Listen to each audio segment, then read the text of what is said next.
എല്ലാവർക്കും നമസ്കാരം. ഈ ചെടികളിൽ നമ്മളിപ്പോൾ കേരളത്തിൽ പരക്കെ കണ്ടുവരുന്ന ഒരു രോഗമാണ് മഞ്ഞളിപ്പ്.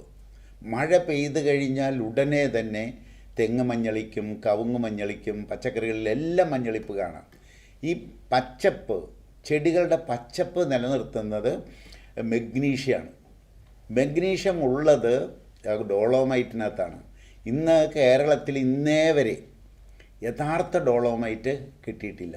ഇൻഡസ്ട്രിയൽ വേസ്റ്റാണ് ഡോളോമൈറ്റ് എന്ന പേരിൽ ഇവിടെ കൊടുത്തുകൊണ്ടിരിക്കുന്നത്. SPCയുടെ എൻ്റെ സ്റ്റുഡൻസിനോട് ഞാൻ രാജസ്ഥാനിൽ പോയി ഡോളോമൈറ്റ് എടുത്തുകൊണ്ട് വന്നു. ആ ഡോളോമൈറ്റിൽ 8 മുതൽ 12 വരെ മഗ്നീഷ്യമുണ്ട്. പച്ചപ്പ് നിലനിർത്താൻ മഗ്നീഷ്യം കൂടിയേ കഴിയൂ.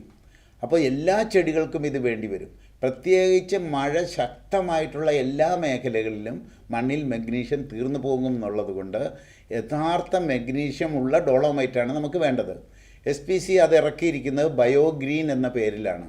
ഈ ബയോഗ്രീനും പ്രത്യേകിച്ച് കേരളത്തിൽ എപ്പോഴും എല്ലാ കാലവും കൃഷിയിൽ വേണ്ടതാണ്.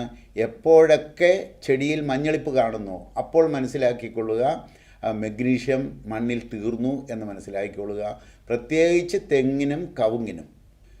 ബയോഗ്രീൻ തെങ്ങുകൾക്കാണെങ്കിൽ 1.5 കിലോ വീതം 3 കിലോ, 1.5 കിലോ മുതൽ 3 കിലോ വീതം നമുക്ക് അപ്ലൈ ചെയ്യാം. ആദ്യം ഉപയോഗിച്ച് കഴിഞ്ഞാൽ അടുത്ത വർഷം പിന്നെ ഇച്ചിരി കുറഞ്ഞാലും കുഴപ്പമില്ല. പക്ഷേ ഇതെല്ലാ ചെടികൾക്കും വേണ്ടതാണെന്ന് നമ്മൾ മനസ്സിലാക്കണം. കാരണം അല്ലെങ്കിൽ ചെടികൾക്ക് ലീഫ് ലീച്ചിങ് എന്ന് പറയുന്ന ഒരു രോഗമുണ്ടാകുകയും ന്യൂട്രീഷൻസ് മുഴുവൻ ഒഴുകിപ്പോവുകയും ചെടി മഞ്ഞളിക്കുകയും വിളവ് കുറയുകയും ചെയ്യും. 1 സെൻറ്റിന് 3 കിലോ എന്ന തോതിൽ പരക്കെ മണ്ണിൽ മുഴുവൻ നമുക്ക് അപ്ലൈ ചെയ്യാം. ചെടികളുടെ ചൂട്ടിൽ കുറച്ചിട്ട് കൊടുക്കുക. നെല്ലിനും ഇതുപോലെ തന്നെ ഉപയോഗിക്കാം. എന്നും ഉപയോഗിക്കാം, എപ്പോഴും ഉപയോഗിക്കാം.